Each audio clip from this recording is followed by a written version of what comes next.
saying happy birthday to Chick Corea.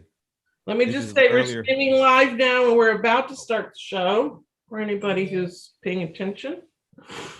Okay, and let me get rid of this here. Wait a minute, where's Keith? Just speak your. So I've got this. Oh, there it goes.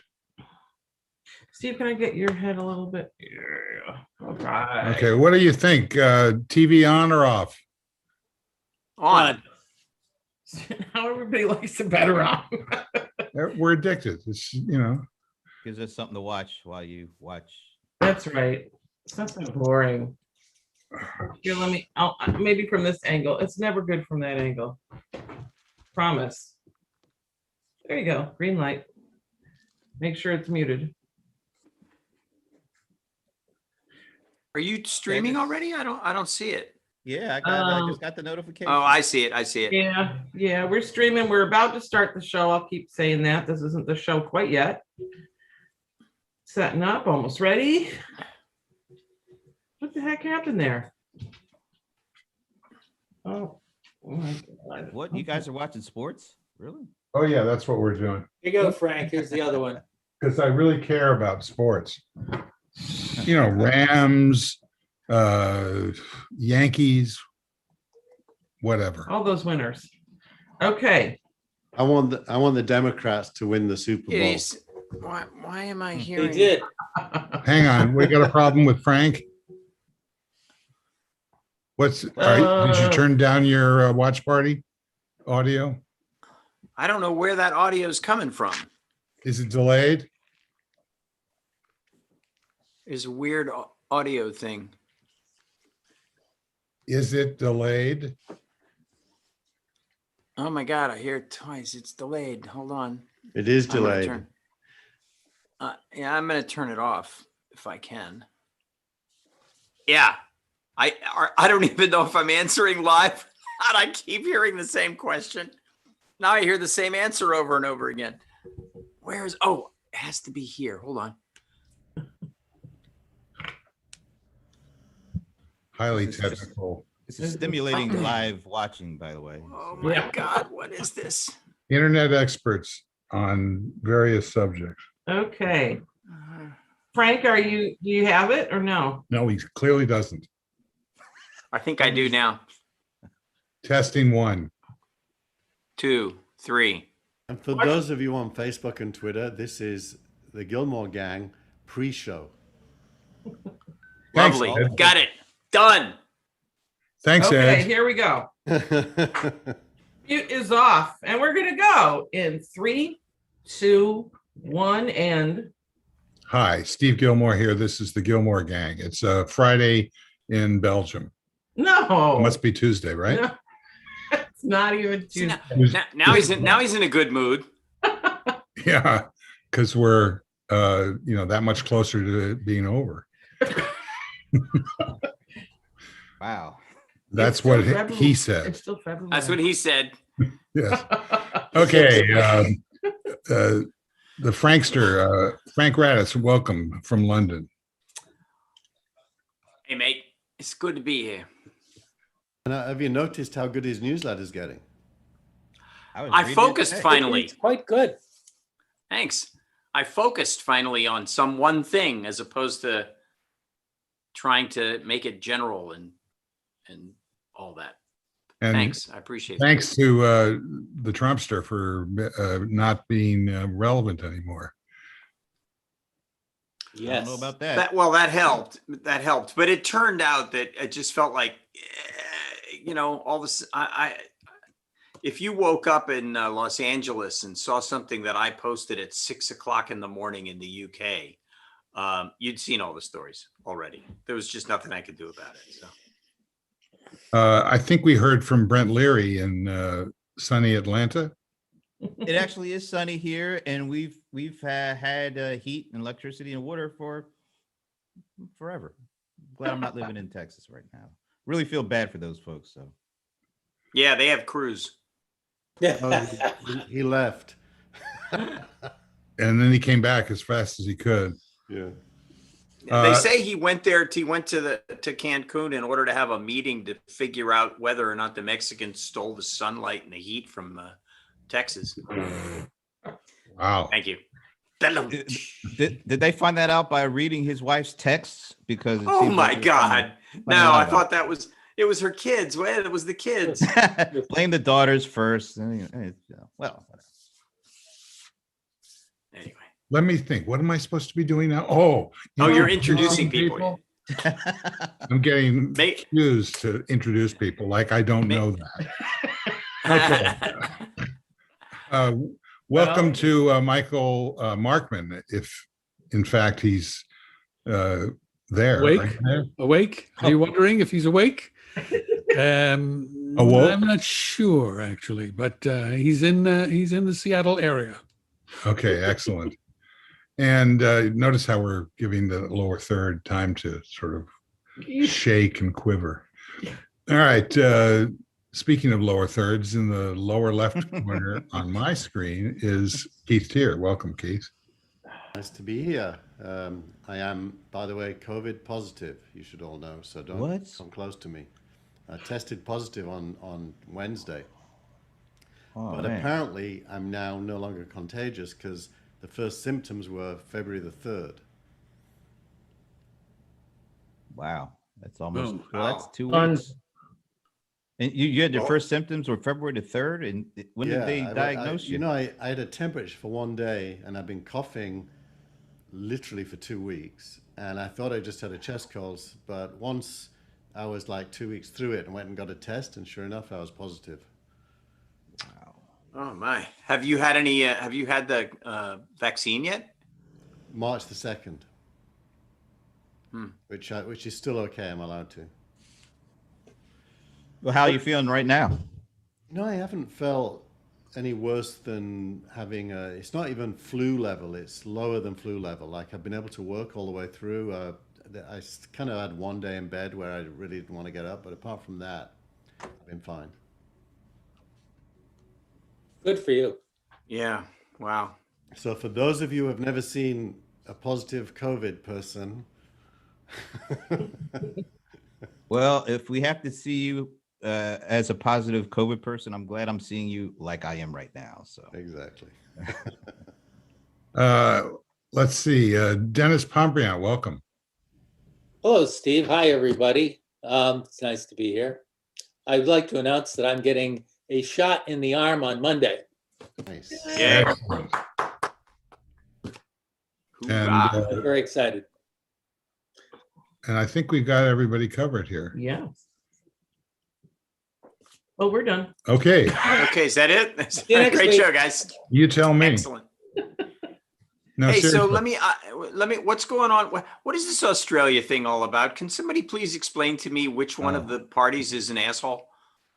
what are you talking about? Pardon me. Facebook versus Well, Australia? Facebook versus you have Australia. to, you don't need to be told. It's Zuckerberg by definition, by default. And So- why is that? Well, because he's Zuckerberg. No, it's. I'm sorry. I'm being nasty. Anti-Zuckerbergian is what you're being. That's what I am. I'm being Right. anti-Zuckerbergian. Yes. This Can is a piece of somebody news that illuminate I'm what talking about. you're talking about, please? Well, what we're talking about is that Australia said that Google and Facebook should pay news sources for their news, and Zuckerberg's position is, nah, we don't need to pay for it. They get more out of it than we do. So, but I thought it was so if there's a link to a news source on Facebook, there's a do they pay the link source or do they pay a tax to the government? Well, and right now they block it. If you click on a link source and you're in Australia, and by the way, it includes Ben Thompson's stratechery. Strategery. Whatever you guys call it. Basically, Aluminium. you get a sign from Facebook saying this news is blocked due to the Australian government's requirement that we pay the writer, and so they block it. Whereas Google is paying. Yeah, but At doesn't least that, it's paying Murdoch. It's not necessarily paying everyone. It's kind of interesting. I don't fully understand what Google is exactly doing other than paying Murdoch. doesn't that ultimately hurt the public who utilize those services, especially now that they're about ready to, from what I understand, go whole hog into the vaccine time in Australia right now? I mean, there's some serious stuff that needs to be information that needs to be disseminated. Wouldn't that sort of put a stop to some of that? And doesn't that hurt the public? And isn't that a bad thing the government's doing? I think before you get into who it hurts, and I do agree with you though, the more interesting question is where does the value lay? Is Facebook getting value from Ben Thompson by being able to show his stuff when, let's say, I post a link to it? Because Facebook isn't posting those links, I am, or people like me. Or are the news organizations getting value by the traffic that they get due to the links being posted? And the debate, it seems as if, everyone really agrees the news organizations are not being ripped off, they're getting value, except the news organizations and the Australian government. Well, it's not a binary question. It's a question of how much value do the news organizations get, and are they getting fair value? How much value does Facebook get, and are they getting fair value? That's what it's about. I think everyone would agree that both sides are getting value. The question is, are they getting the appropriate amount of value and the appropriate amount of compensation? I would say it's about power too. Why is the government inserting itself in a transaction between two private parties? Yeah. This seems to be a power play here. I mean, I don't like Facebook as much as I don't like Ted Cruz, but Oh, that's a lot. I know. There was a great joke on cable the other day about when Ted Cruz was younger and was working for the Republican National Committee, and somebody said everybody hates Ted Cruz right away because it's just more efficient. First time. Yeah, I heard that one. And the other one is if somebody did something to Ted Cruz on the floor of the Senate, nobody would do anything. I mean, it was It's like a tree falling in the woods. Yeah. They did something to Ted Cruz, nobody would.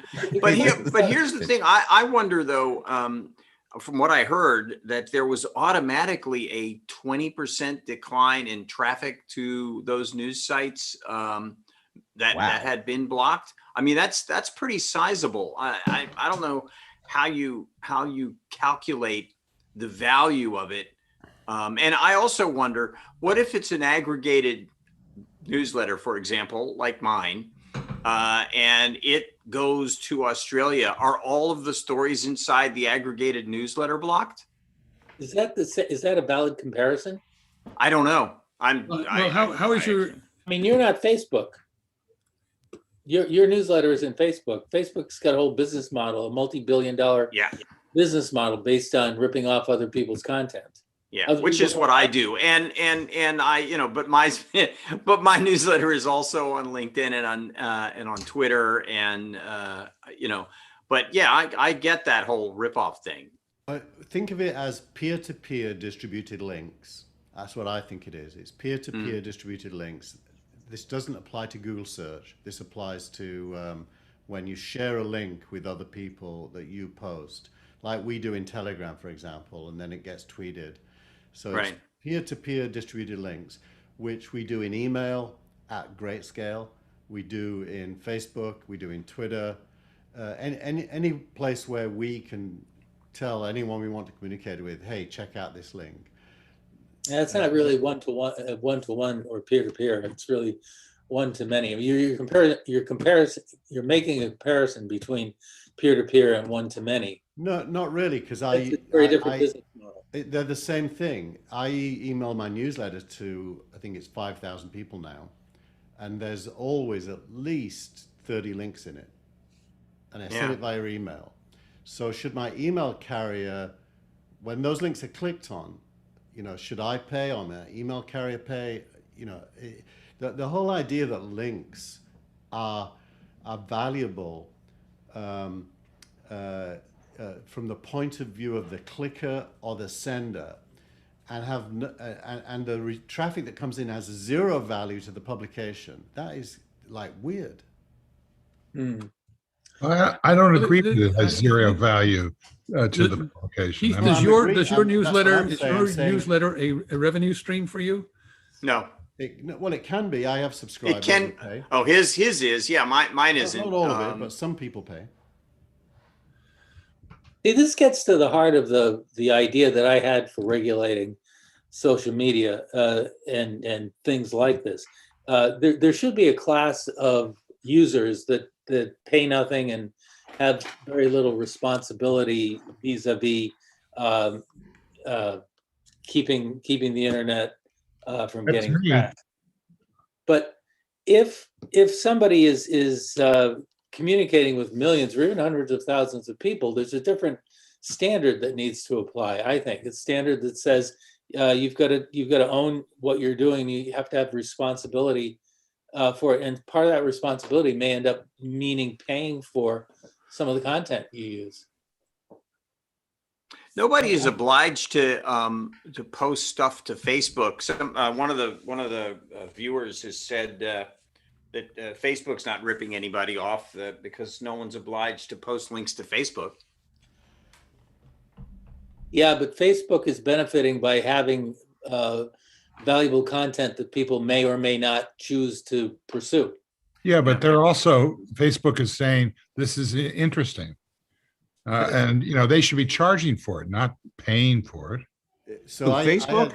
I had Well, this they are exact- charging for it, aren't they? I mean, Well, seems- that's what I just said. I had this exact debate with back in the day when I did my company Real Names. We tried to negotiate a deal with Yahoo to put basically the framing of it is what is the value of outbound traffic? So to the receiver of the traffic. And you know, obviously that's a fairly new question if you're the New York Times. It's an old question if you're Google or Yahoo. And Yahoo always wanted to keep the traffic internal, so they would never do a deal where they made it possible to earn revenue from outbound traffic from Yahoo to anyone in the directory. So we never did a deal with Yahoo. Google, on the other hand, immediately did a deal with me. They made Real Names I'm Feeling Lucky, and we owned the keywords at the top of search and got paid for outbound traffic because the receiver was only too happy to pay for traffic, which is known these days as cost per click. So at the very root of the internet's business model is cost per click. And the newspapers are basically saying they don't value inbound traffic. They want to charge the sender of the traffic. It's kind of nuts. Well, they got to charge somebody because there's a cost associated with gathering the news and publishing it. and but they Google has can't. already obviously made the decision to pay. It's like charging your best friend. It's like if you run a barber shop and some guy gets people to come and cut hair, every time someone comes in, you charge him for sending them. it's nuts. But because it's an advertising supported model, it's not just two parties. I mean, Facebook's product is advertising, and they create a stream that attracts attention, and which also delivers to them a lot of demographic and personal information to help them focus their ads. So it depends on people posting baby pictures, recipes, and links to news sources, and Facebook charges advertisers to insert ads in that stream. Same as BuzzFeed. So Same in as the BuzzFeed. YouTube model, though, let's take a look, for example, at the YouTube model and how it deals with video content created by copywritten third parties and audio content created by copywritten third parties. YouTube will often simply just block it because the owner of the copyright has put out some kind of a blanket algorithm that says if this video from Blade Runner shows up on YouTube, stop, it doesn't go out. Now, in order to let it allow it to go out, the person that puts it on there would have to pay a fee to Warner Brothers or Universal or whoever it was. Actually, it's a But little more wha- complicated than that, Frank. YouTube has done deals with the major publishers and Well, they've done the deal with the studios. music publishers for sure. And know that. what happens is YouTube gets revenue through advertising, and if you have a certain amount of traffic on your YouTube channel, you get to share that revenue. The copyright owner can put up a claim which diverts the revenue from the person who posted the copyrighted content directly to the owner of the copyrighted content. So what YouTube does is demonetize that video for the poster, but it's still monetized for the copyright owner.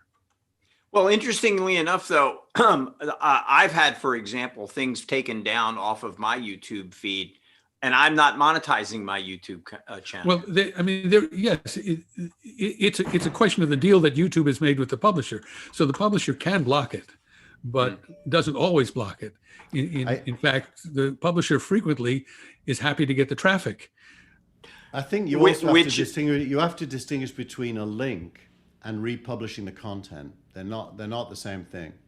YouTube, if it republishes content, obviously can't do that. There's copyright and so on.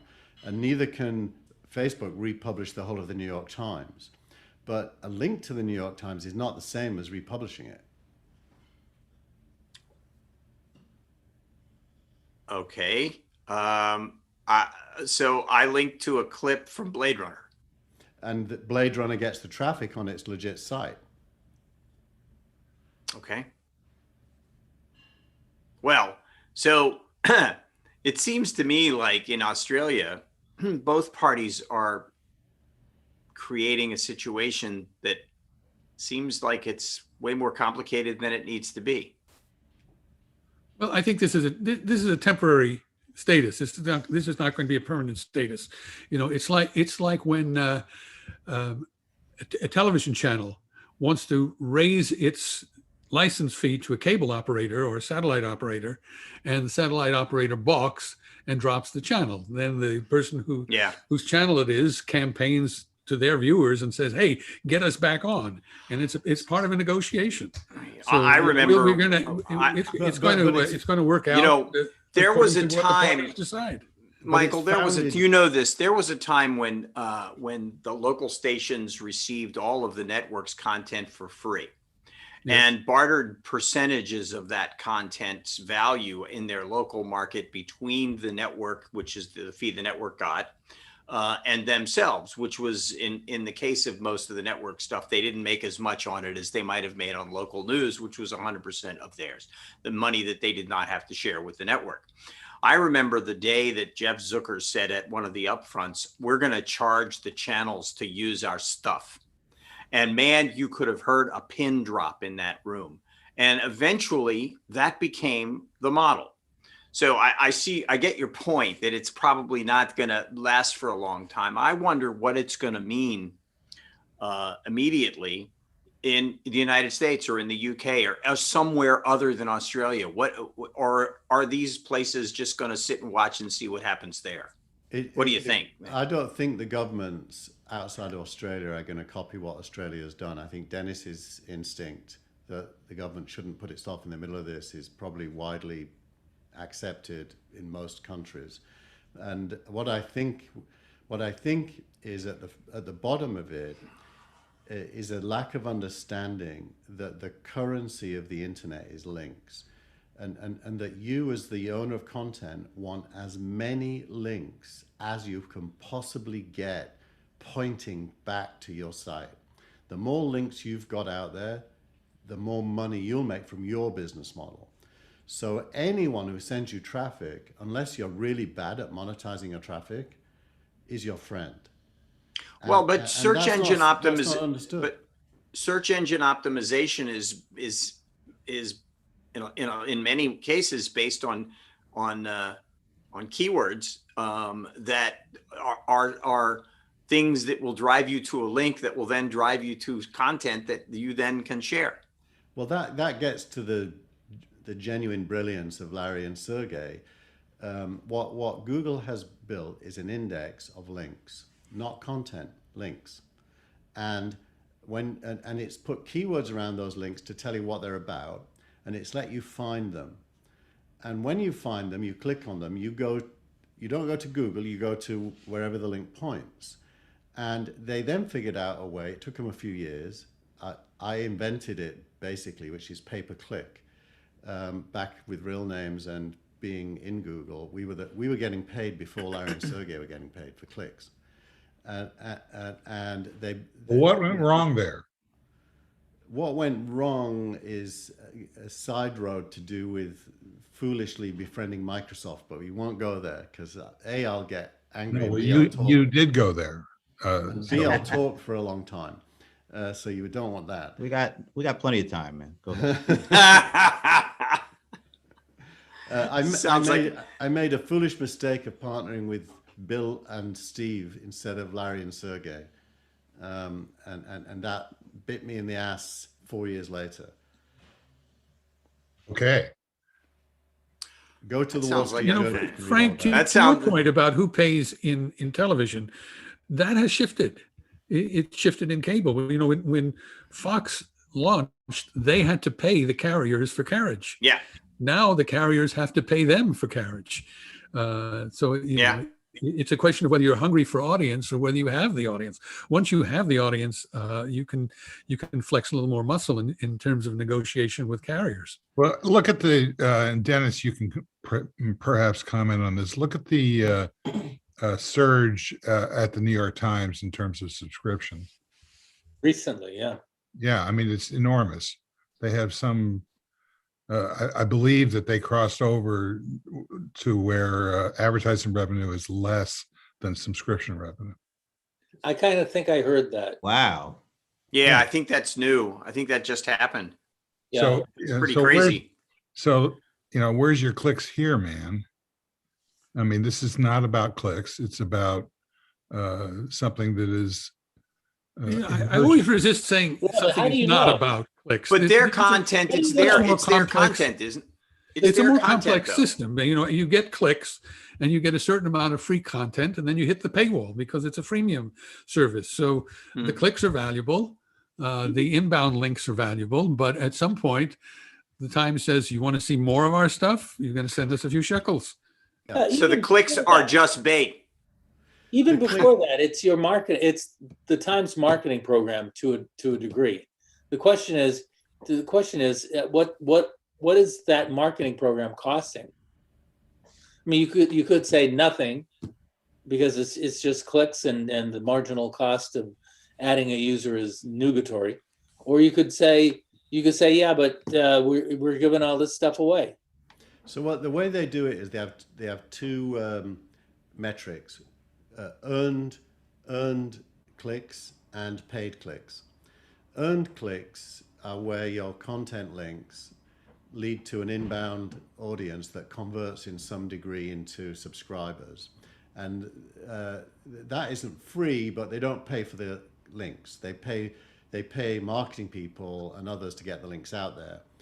And so that kind of acknowledges the value of a link in a way. The fact that they earned media is called is really big. The second is paid media, where they go to Google and they buy an ad campaign or Facebook or wherever. And you know, mostly you would prefer earned media as opposed to paid media. And so what the Australian people are doing is they're closing down their earned media by forcing it to pay. So they're shooting themselves in the foot. Well, and the New York Times owns the media. So that's the third leg of the tripod. You know, And I mean, using that owned media as bait to get you to hit its clicks on the other side of the firewall. yeah. Brett's Marketing. Brett's show. I'd love to know what you think, Brett. His show. When I'm on LinkedIn, I see links to his show, Yeah. and that's because he does a good job of earned media, and I see them on Twitter as well. You know, there's nothing bad. If he suddenly said to Twitter, "You can't have my links unless you pay me," he'd be killing his audience I mean, why would they Yeah, I do mean, that? all 10 of them that are out there, I mean, they'd probably be highly upset. So I don't know. This is a fascinating discussion. I'm really interested here. I'm glad I'm here. But would you pay for it? No, not at all. But no, it's really interesting. Jeez, it's like how far down the rabbit hole do you want to go with this? If this first move is made and the government is able to do this, where does it stop? Where does it end? Where does the power Well, that as gets usurped go? I don't know. as Michael said, eventually somebody, it's a game of chicken, and somebody says, "Okay." Which is what Google's just done, I think. I don't fully understand it. I don't know if anyone's read properly deeply what Google's agreed to, but It's very, I haven't. I've read a lot about it, and I still scratching my head. That's why I brought it up, because fundamentally, that's why I said who's the problem here. I mean, I get the point that Dennis's point that, geez, I hate Facebook. I get that. But I also, don't get what the government's position is. It just, that's why that all messed with my head. And then to hear that Google acquiesced or just said, nah, we'll just go ahead and pay. Maybe it's a false flag. Maybe it's just a form of harassment. There was a story this week about a lot of companies who have cut back on their marketing budgets that are seeing increases in engagement with their brands. I know one. I can't say who it is, but I know one who, when all this started with the pandemic, they slashed their Google campaign ad spend to 0, and it hasn't impacted them a bit. It actually, they took some of that money. They saved a lot of that money, just for a rainy day, but they took some of it and did different things. And they actually have seen a positive effect from going from putting all this money over for Google AdWords and all that to other things and spending less money on those other things and seeing a bigger return on investment. I think, Michael, you'll probably agree that happens a lot, though. A marketer determines that it's sort of done with a medium and then pulls its money out of that medium and moves it over to another medium. And but often, as it's kind of the dirty little secret of marketing, and that is, does it actually work? Well, that's the old John Wanamaker line. I waste half the money I spend on advertising, but I can't find out which half. Yeah. And one of the things that was the genius about the Google ad auctions was that you paid for a click. You knew what you were paying for. You got an inquiry if you paid for it, and you only got charged if you got the inquiry. That didn't happen in the old days of advertising. You buy a page in a newspaper, it still doesn't. 30 seconds on a TV network. You don't know what you get for it. How do you know whether somebody is bought your product because they saw a billboard in Times Square? Exactly. That probably cost you more than half of that Super Bowl ad. But the issue is with Google advertising based on inquiries, you have to be interested in the category, you have to be interested in the brand, and so your marketers think they need to invest in developing that, in doing brand advertising and doing broader advertising than simply paying for click. That's why marketing is tough, because it's a mix. You have to know what to invest in, and there's no clear way. There is earned media, there's paid media, there is different media, there is direct inquiry, direct mail, email newsletters. I mean, to be handed a marketing budget is to be handed a bunch of problems to solve. what is the most efficient way to spend that money to get the most revenue for your product or your brand. You know, when Turner started the original Turner network, most of the ads on the Turner network were things like the Zamfir Magic Flute, and you would dial an 800 number and you would pay for that product, and a percentage of that payment went to Turner. So there was and that still lives today with a lot of that. I mean, Ron Popeil made his fortune advertising that way. Yeah, the infomercial model of pay per inquiry. Absolutely. I mean, there are so many models out there for trying to get attention and get engagement with an audience that'll eventually send you a credit card number. Can I just make a observation? I'm so glad that we had Steve turn on the TV, because for a minute there I thought it was frozen because he hasn't moved in about 5 minutes. But I do see things moving in the TV, so I'm just glad that we had him turn the TV. So what is this, pay for Twitch model? I mean, what are we talking about here? Seriously, what are we talking about here? I think we're kind of done talking about it, if you ask me. I mean, it just seems to me like we got to the top of the mountain, then all of a sudden went over the other side. So we should move on to another thing. Okay, so what would that be? Bitcoin is at $55,000. Oh my, yeah. My wife and I were talking about how much your 2 Bitcoin are worth now. More than last week. Oh my gosh. You know, Scott Galway projected 50K price for Bitcoin when it was at 19, and he has this week projected 100K. And I did the same in my newsletter editorial. I think it's there's a great Financial Times story saying, is Bitcoin's rise America's decline? And I took that as my theme this week, at least the question. And it's really about the relationship between fiat currencies as stores of value, given government's ability to print notes and therefore undermine the value of each note, versus Bitcoin, which it is claimed in the Financial Times article as a store of value, doesn't suffer from the same problem.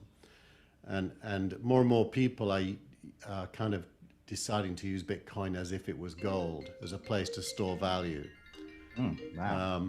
So that is so then that leads to the question, what is the value of an asset, and what causes it to have value? And the ultimate answer is humans believe in it. That's the only cause of value being real, is that humans believe in it.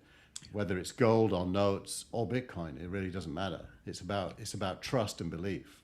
Well, see, to me, with Bitcoin, I think there was a lot of general mistrust by the uninformed public.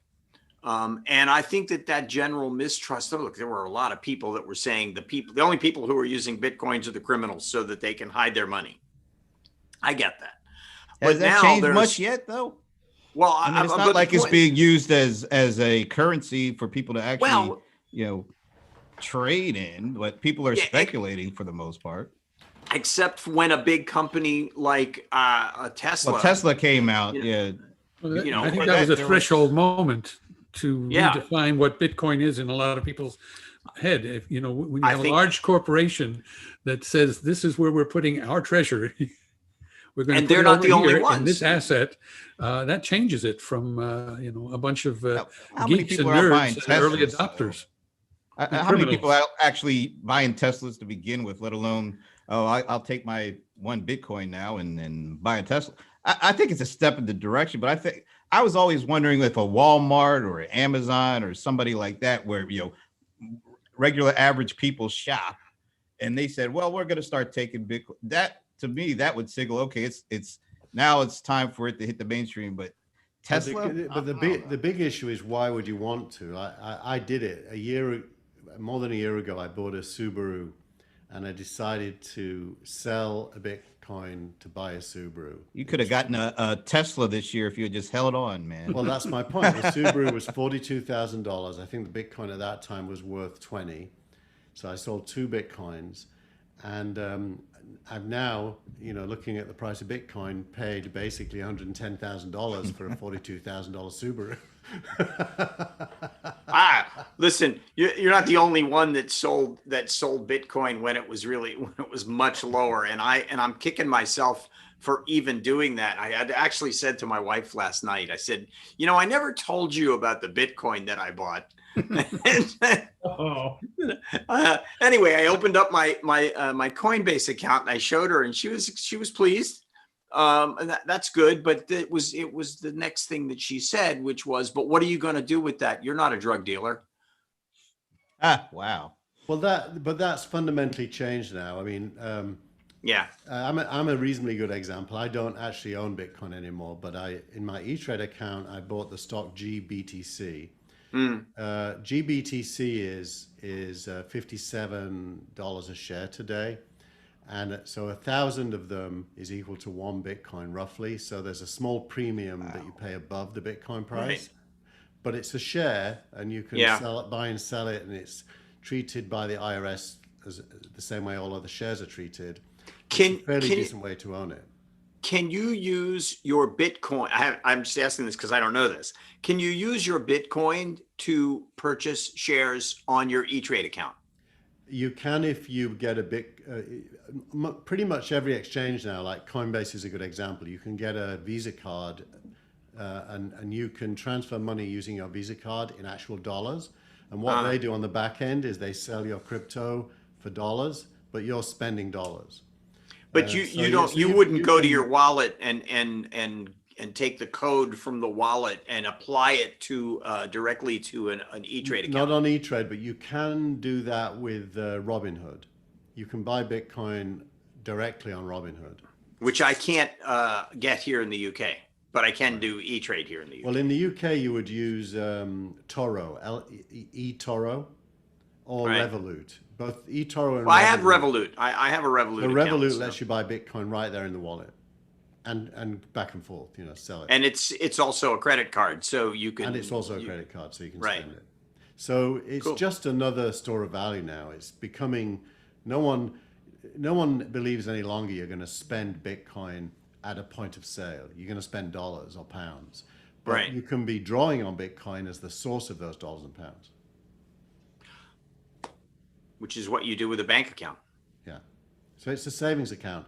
And by the way, these DeFi accounts, DEFI, for those listening, there's lots of them. One is called BlockFi. You can now get 16 to 17% interest if you agree not to spend your cryptocurrency. If you put your money into stablecoin dollars, USDC, they will pay you 16 to 17% a year interest just for keeping it there. Which is it FTC? Is a bank, where you're getting under 1%. Is it insured? It's insured, yeah. And that's because they're making a delta. They basically if you place Bitcoin in BlockFi, you get your percent. It's lower for Bitcoin than it is for USDC, but you get your 7 or 8%, whatever they pay. And then you don't spend the Bitcoin. The minute you spend it, they don't pay you interest on it anymore. But they leverage it. They make loans to other people at higher interest rates, and you're basically getting paid a percent of what they're making. So there's a balanced market with revenues and costs, like any asset exchange in a way. So this is a very informative program, Brent, by the way. I have to say. I'm riveted. I am too. I'm riveted. Okay, next topic. Dennis, how are those Democrats doing?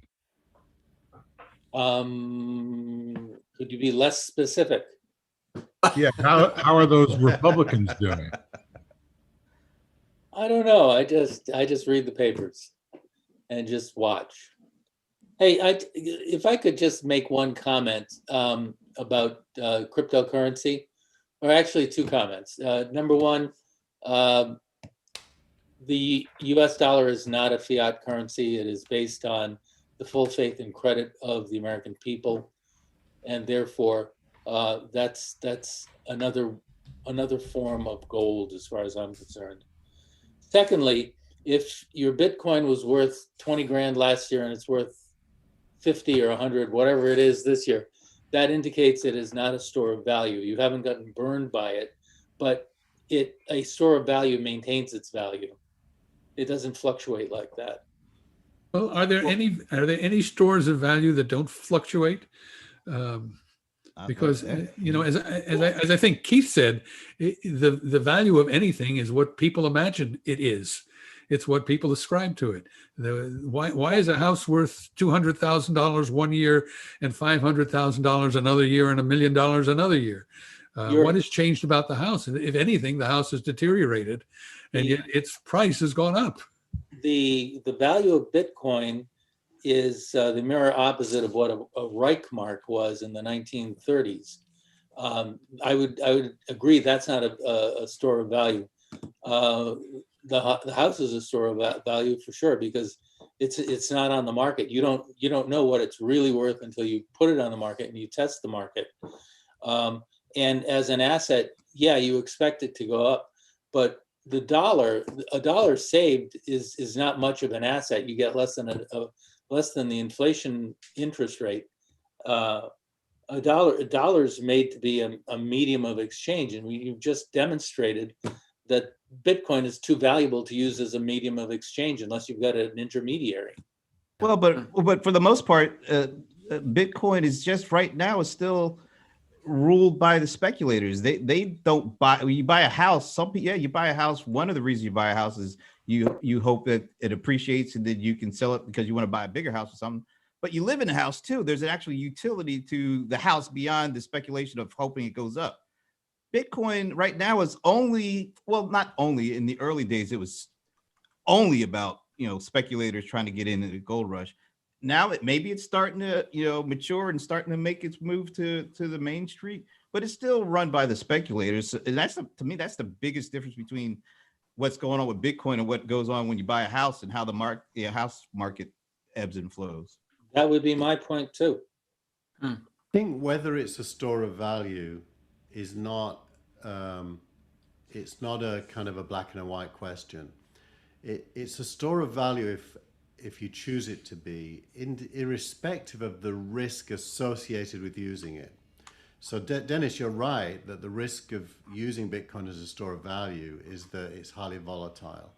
And therefore it is not a store of value. If there's that much risk. No, you see, that doesn't, if I say it is, it is. It doesn't matter what you say. It isn't for you, but it is for me.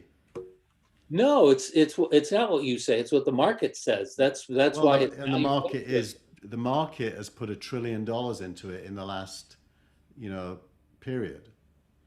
That's fine, but what goes up can also go down, and that's true of gold. And oil. You're in a position with Bitcoin where you're riding the upside right now, but there's just as likely to be a downside. No, I'm agreeing with you, but that's about the risk of using it as a store of value, not about whether it is a store of value. Well, yeah, but you can't even. Oil isn't a store of value. Yeah, I was going to say people actually use oil in addition to speculate on whether it goes up or down.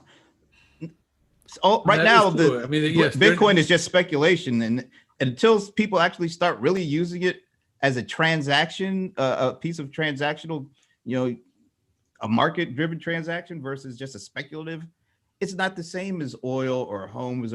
People actually use those things. I would say if we really asked ourselves a question, what assets are used for speculation? It depends. Like pure speculation. They don't have any other use right now. They're not being used as a transactional piece. Just speculation. There's lots of assets like that, like commodity futures. Right. Yeah, but those commodities are actually things that are going to be used, and they're betting on the future use of it, or the shortages are not. You can eat a pork belly. You can burn a barrel of oil. What can you do with a Bitcoin? You can buy a Subaru. Speculate it. Buy a Subaru. Right. Yeah, I mean, there are speculative instruments that That have have utility. some relation to real instruments, but commodity futures are not things. They are contracts about things, but they're not things. Well, Until they that's- become things, they that's the eventually become interesting things. thing Don. about Yeah, and they show up on your doorstep if you bet wrong. That's the interesting thing about the relationship between the real economy and money. It used to be, if you go back far enough, that there was no distinction. There was only a real economy. And then, banking emerged and insurance emerged and futures emerged and derivatives emerged. And now most money has nothing to do with the real economy. Something like 90% of all money is invested in things that have nothing to do with the short-term real economy. The short-term real economy is a tiny fraction of value. And so Bitcoin is just another one of those things. It's another thing where money can go for speculative or future value. I think speculation and future value are the same thing. And the value can go up or it can go down. But is it not like the gold standard without the gold? It's digital gold. If everything's becoming digitized, why not money? Why not gold? Yeah, but you don't need Bitcoin to transact digitally. And most people don't. I mean, we're just talking about Tesla kind of saying, yeah, we're gonna start dealing, in Bitcoin, letting people buy in Bitcoin. That's Tesla. I mean, like I said, that's just one very small and very kind of insignificant in the big scheme of things. Like I said, if a Walmart or Amazon or somebody that actually deals with the masses and says, okay, yeah, we're going to start taking Bitcoin, then I think, Brett, the question is, who comes after Tesla? If nobody comes after Tesla, you're right. But the question is Tesla opening a door that other corporations will go through? I've heard speculation that Twitter is going to make some investments in Bitcoin. I say that what Keith said about the thing that has stuck with me about this whole conversation, though, is what Keith said about, for example, being able to utilize a company like Revolut to store the Bitcoin in a wallet and then transfer it to cash that I can then spend using the credit card, the Revolut credit card. That makes it clear to me that there is a real useful way to use Bitcoin. And the more it goes up, here's the question then, Keith. Could I take my higher value Bitcoin and dump it into my Revolut account as cash, and that's a profit for me? You can do better than, yes, you can, but you can also do another thing, which is you can keep your Bitcoin in Bitcoin if you think it's going to go up, and you can borrow against it cash that you spend today without selling the Bitcoin. And when the Bitcoin goes up even more, you can pay back the loan. That's what DeFi is. That's what DeFi is. Now that only works if it keeps going up. If it doesn't, if it goes down, it's like a margin call in a stock account. I was just thinking about that poor kid who killed himself. Yeah, who thought he lost money on Robinhood. Who thought he lost money, and then after his parents and everybody tried to get some answers to the question, turns out he didn't lose money, and that he actually money. didn't need. and he killed himself. And he killed himself. He did kill himself. He thought he was like hundreds thought of he had thousands lost of dollars. Yeah. In the hole. And he couldn't get a hold of anyone at, I think it was at Robinhood. Yeah. Well, it was the middle of the night. It was the middle of the night, and Robinhood's systems were not real time, so it was showing him mid-settlement that he owed a bunch of money. When the following day it settled and he made some money. But it was too late. Oh, that's terrible. It's a sad story. It really is. But anyway, the only interesting question here is the Financial Times question, which is why are so many people choosing with their wallets to decide that, for them at least, Bitcoin is a store of value? Or are some of these people desperate? Like, I saw somewhere where as the pandemic went on and people are losing jobs and lottery tickets went up because people are purchasing lottery tickets saying, hoping they hit it big. So it's almost like betting as opposed to investing a lot of Well, ways for these It's people. kind of what investing is. I think There's a think of that generational when there's a I buy- generational thing now. You know, there are young people who are financially not in the same position that our generation was, in terms of their earning ability, the assets they have, and they look at the economy that our generation has and says, "Hey, we're being cheated. We can't get into it. We have no way into that world," and some of them are attracted to very speculative assets as a way of moving into a position of greater financial purchase economy. Yeah. Sad. You know, I'll tell you what's sad. if you look at the tuition costs that we had to pay when we went to college and university versus what people have to pay today, and you realize you start out in life in a big hole. We didn't start our careers in big holes. They did. They do. Some of them are still in those holes, and they look at things like home purchases and car purchases and say, I don't see how we get there. Yeah. You know, that makes GameStop and Bitcoin attractive to a whole new generation that just feels cut off.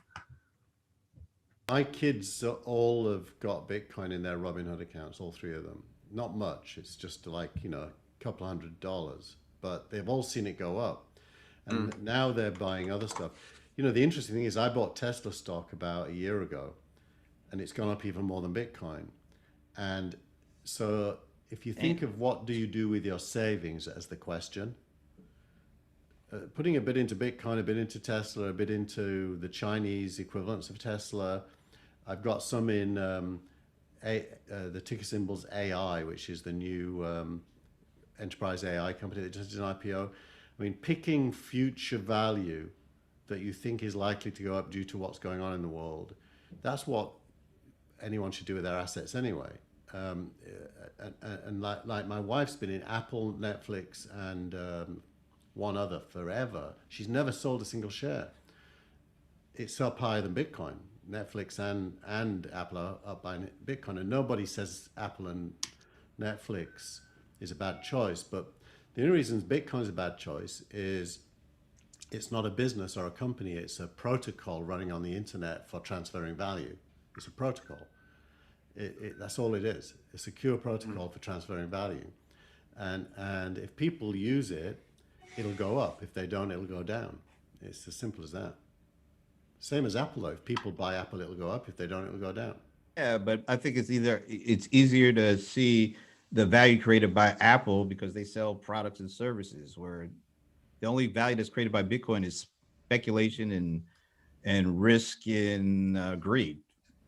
I'm not saying Wow, that's all yeah, bad. it's funny. You sound like your position vis-a-vis Bitcoin is a lot like Dennis's position about Facebook.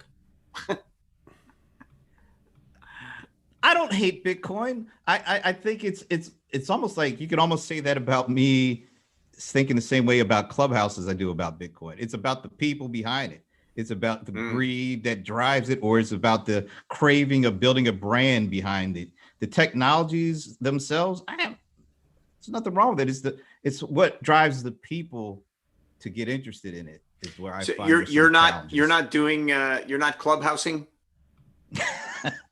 I haven't. I'm not. I won't say I will never do it, but I'm kind of turned off only because of the kind of people that continue to talk about it, not about the technology itself. I think there's actually some really good pieces to the technology.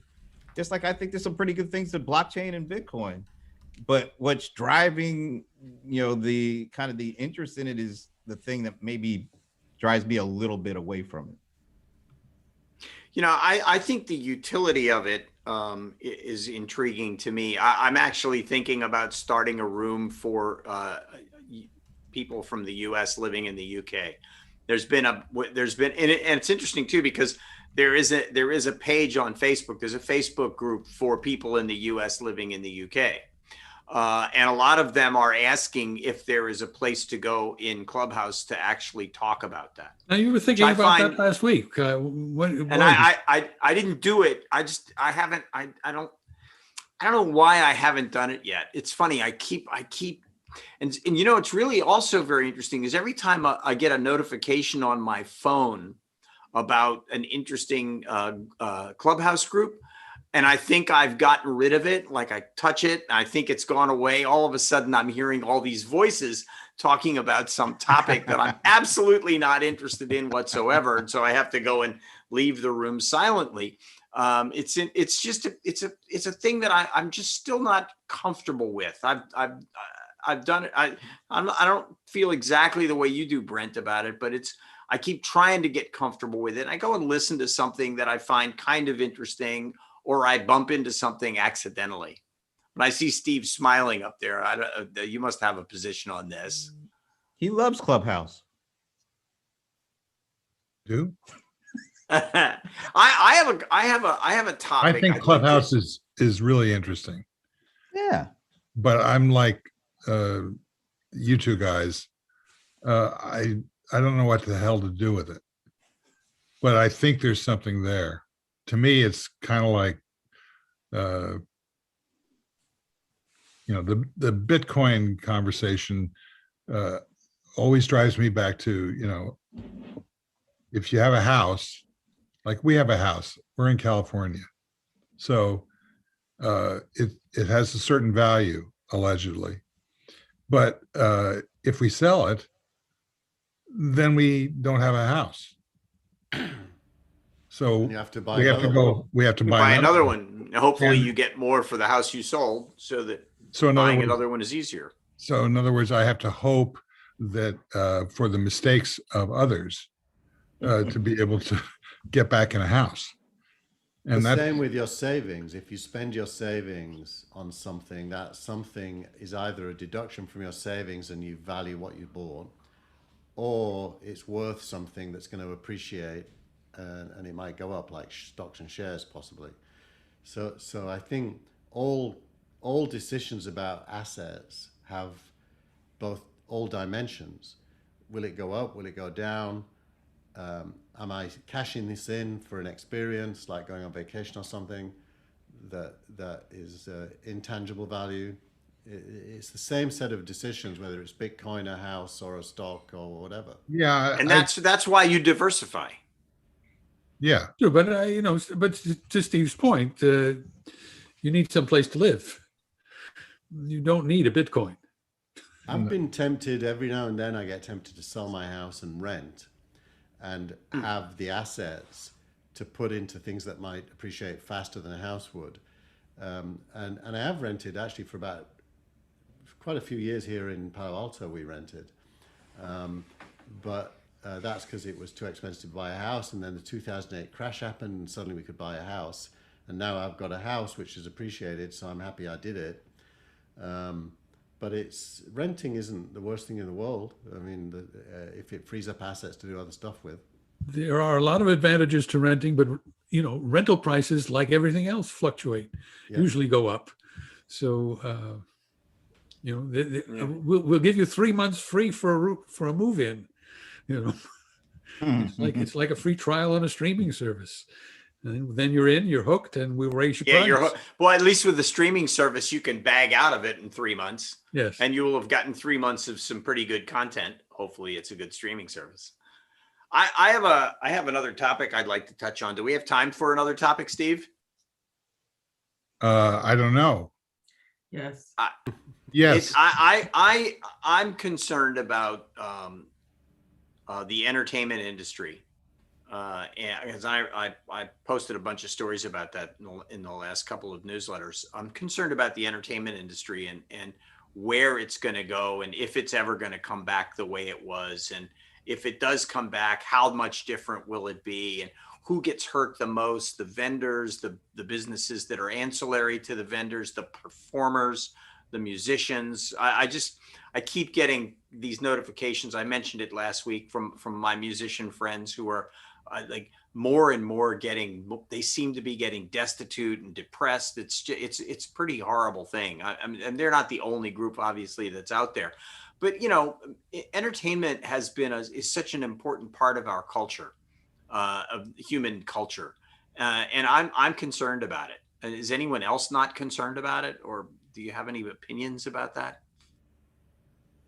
I think it should be true that this is the golden age of entertainment, in that the gap between producing something and delivering it to an audience is now shrunk to zero, and the ability to charge is now easy. Well, So- I see that. I think you're right about that in terms of video entertainment that can be monetized. But in terms of live performances, large concerts, anything that requires a venue where a lot of people can go, Yeah. I mean, you know, that I think that's more what I'm talking about. Than, I mean, look, there's also the whole issue about whether, and I think Martin Scorsese just said it, it is streaming killing the motion picture industry. He makes the point that Well, without the pandemic movies- is killing the pandemic. is the pandemic, which created the position where streaming has made this huge move up. It's all tied in together. Yeah. Well, Go ahead.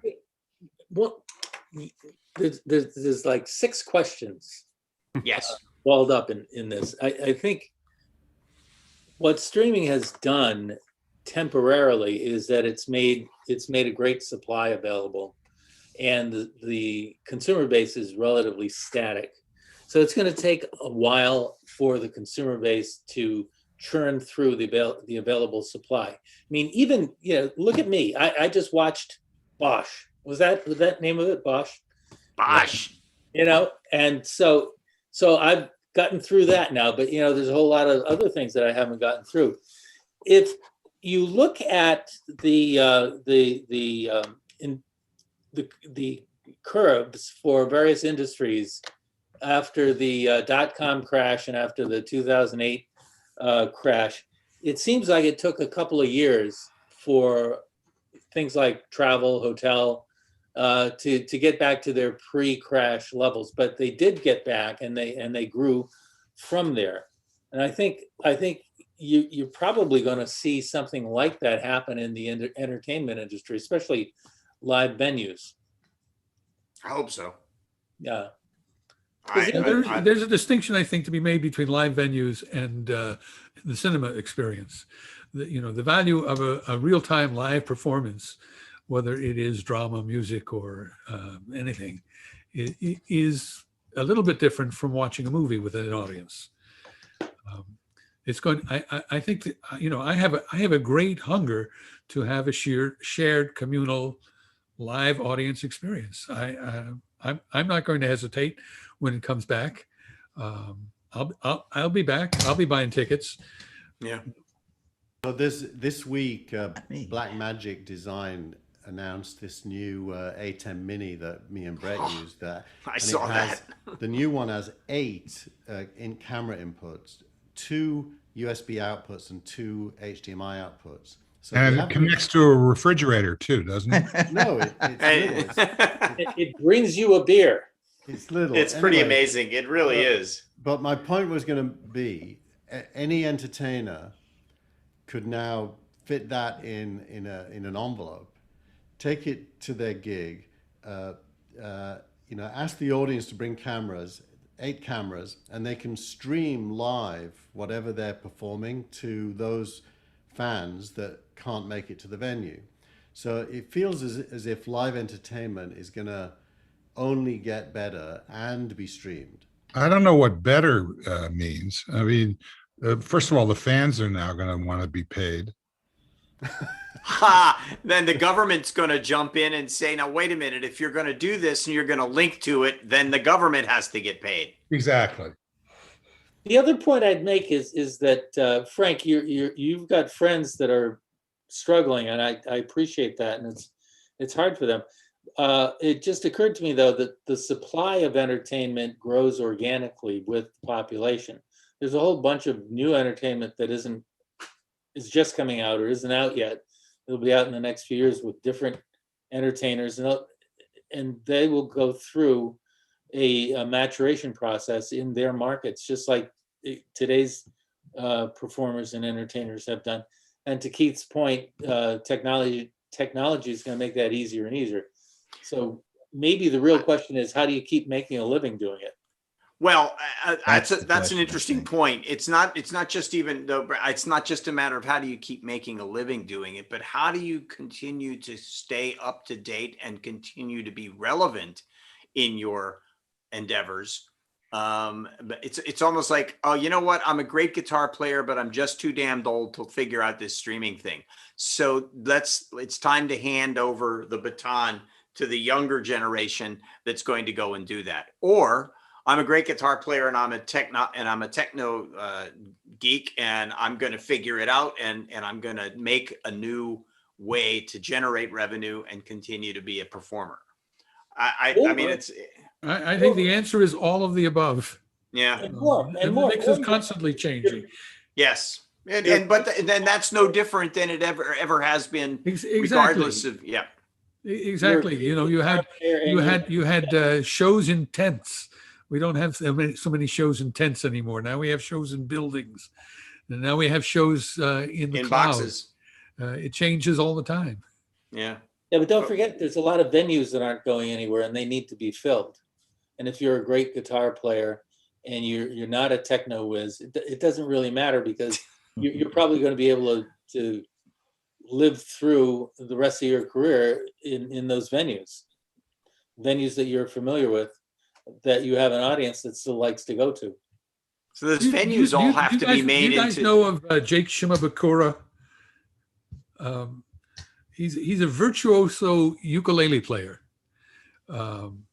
Really? Who became famous because he recorded, or somebody recorded him playing While My Guitar Gently Weeps in Central Park and put it up on YouTube. And it went viral. It's still there. It's an astonishing performance. And from that, he was able to build a concert career and a record career, a recording career. You know, now his world has changed, but it's an example of the synergies between new media, streaming media, and old media, personal appearances. It's part of promotion. It's part of how you realize these things. The mix is always going to be changing, but I think live performance isn't going anywhere. It's coming back. So interestingly enough that you say that, because I mean, it makes me think about one of my friends in particular who was recently really bemoaning the fact that he can't ply his trade. The fact is, he can ply his trade. He just can't ply it the way he used to. Right. And it's Well, also, let's be real about this. He can ply his trade, but can he make money at it? No. yeah. This is a wonderful example of how audiences, especially in entertainment, go for what's new, what's exciting, what hasn't been done before. It's very different from deciding you need a new doctor, and you're not going to go to the 28-year-old that just got out of his residency. You're going to look for somebody who's 45 and has killed a few people first, and hopefully he won't kill you. And so, right. So you know, being an entertainer is sort of front end loaded, and being a physician, a doctor, a dentist, a plumber, a lot of that's back end loaded. You get better with age. You don't necessarily. There is still the thing though, and I wonder if it's still as much a thing today as it was, say, 5 or 10 years ago, where everybody wanted their content, but they wanted it for free. So they pirated the cable signal, or they copied the DVDs and then shared them, or they made playlists on cassettes and gave them away. All of that stuff. I think that even in today's highly content digital world, there's a lot of that still going on, and that can only hurt the performers. Yeah, but you know what? That's well, not only, actually. I shouldn't say only. It's more than just the performers. That's part of the whole evolution of any market. I mean, if you go back far enough, go back to the 1980s, and the software market was just like that. People would trade floppy disks, and it was Bill Gates who got into the business and said, no, you're gonna pay for it because somebody's got to be on the phone when you call up for support, and we can't pay that person unless you pay us. Well, and that's when digital rights management became a thing. Yeah, it took decades. I mean, you know, some countries are still thought of as one diskette distributions, but by and large, the software industry's got things nailed down now, and a lot of entertainment is like that too. One other factor that I think, you know, we never should lose sight of when you talk about entertainment, it's a star system. There are hit makers and people who make fortunes at it, and there are people who don't. It's always been that way, and there's always been a very daunting ratio of people who actually make a living or make a spectacular living to those who struggle and do it for the love or the hope of maybe breaking in. For the art. Keith found your ukulele player there on. Okay. Well, you know, look, it is true. Hang I on mean, a let's just second. have a hit. Once around the horn, starting with Brent. Thoughts? I've had a few. But How's then that again, going too for few you? to But mention. then again, too few to mention. There it is. Is there an echo? My thought right now is it's probably a good time to wrap things up. I think we've had we're like 3 in a row. And look, we're going on an hour and a half almost. And I've stayed with this the whole way. I think that's a serious win. That's a store of value for you. Yeah, there you go. Okay, Keith. I love the fact that the key performance indicator of the gang is Brent's ability to maintain his attention. Where there's Brent, there's hope.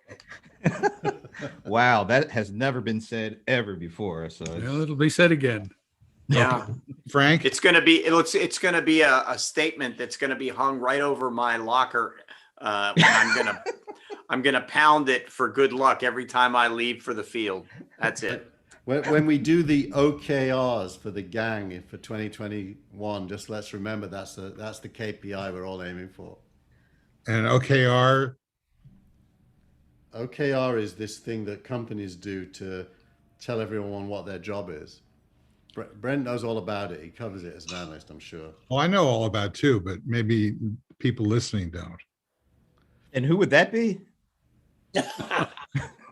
Well, according to this, there's at least 2 people watching. Doubled our audience. That's great.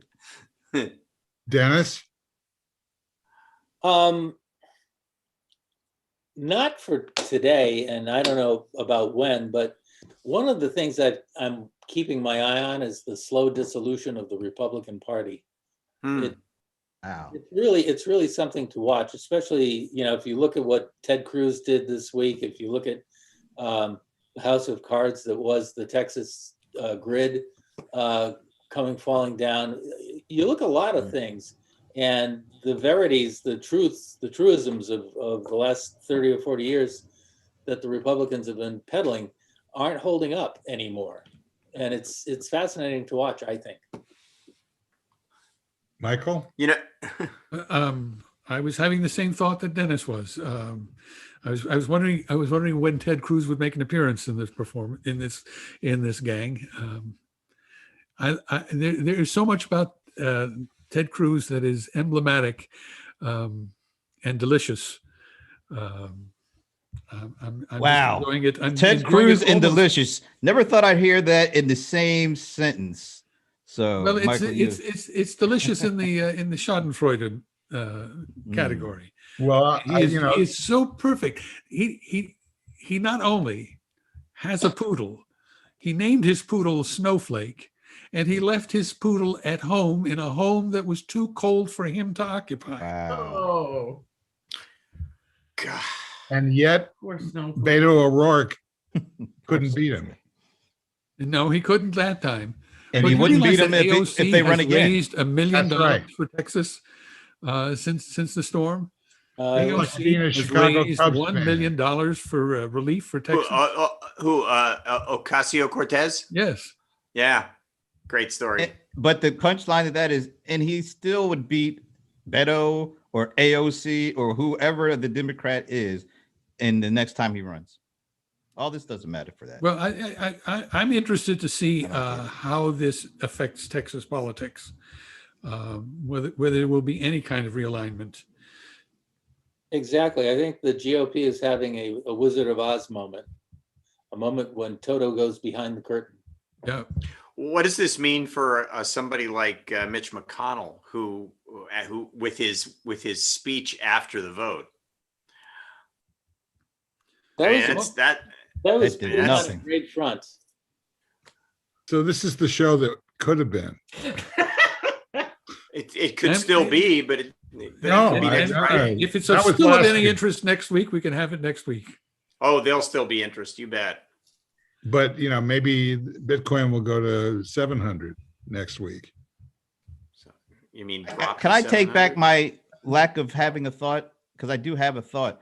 Thank We you. talked about Ted Cruz being delicious and Bitcoin or not, and it totally covered over this whole trip to Mars thing. I mean, how did this happen? How did we not talk about that at all? Well, because it takes 30 minutes to find out what happened. Yeah, because once you say something, you won't hear it for a long time. I did see a picture online just a few minutes ago of them, the first color photo from the new Mars rover with a big McDonald's sign in the way over there in the corner. Yeah, I That's just pretty got amazing. the postcards from Mars notification from CNN. Yeah. All right. So Keith, I'll give you another shot at this. Anything else?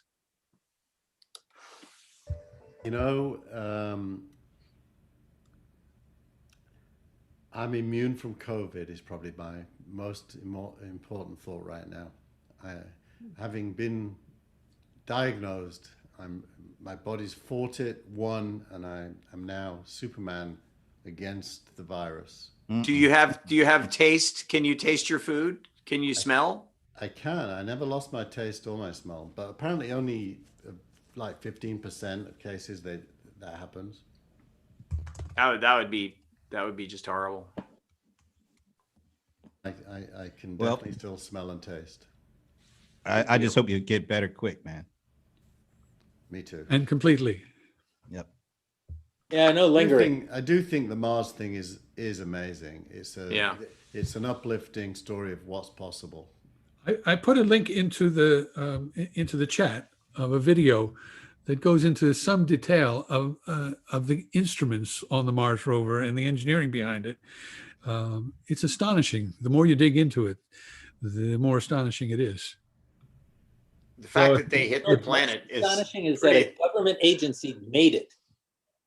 Pardon? Yes. It flies in the face of conspiracy theories. Yes, a government agency made it, Yes. And it worked. and it worked. just another reason why we need the Space Force, people.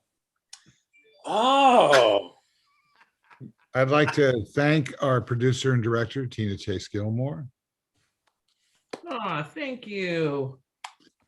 I'd like to That's thank, The Pelosi clap. ooh. it's like this. and then- Yeah, it's All right. I want to thank Dennis Pombriant. Thank you, sir. That would be me. Over and out. I'd like to thank, somebody just posted something on the Gilmore Gang back channel from YouTube. Who would that be? That would be me. That's a video about the Mars rover, the Perseverance. Yeah, he just explained that like literally a minute ago, but Yeah, you're not listening to your own show. What else is new? I'd like to thank Michael Markman. Thank you, sir. You're very welcome. Watch the I'd like- video. Yes, sir. I'd like to thank Keith Cheer. Thank you. Thank you all. Hope to continue thanking you as time goes on. And Frank Radis, thank you, sir. Thank you. Thanks, gang. And I'll leave it to Brent Leary to sign us off from his position outside the 1 hour mark. Thanks, Brent. peace. Hi, Frank. Ah, Thanks to everybody who showed up, and Cats. especially Cats. those who didn't. We'll see you again next time. Bye-bye. Cats. Kitty tails. Bye. Tales from the cats. All right, we're out. We're gonna stop the stream.